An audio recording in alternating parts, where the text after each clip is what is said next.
In this video, I'm going to show you how to remove the vertical border lines in tracked changes in a Microsoft Word document.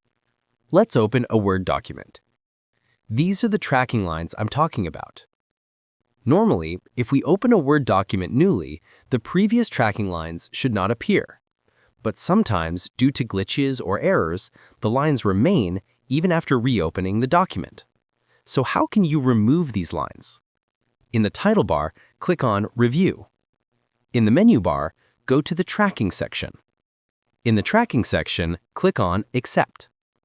In the drop-down menu, click on Accept all changes and Stop tracking. Here you can see that the tracking lines are now removed. Following these steps, you can remove the tracking lines easily from a Word document. Feel free to reach out if you encounter any issues during the process.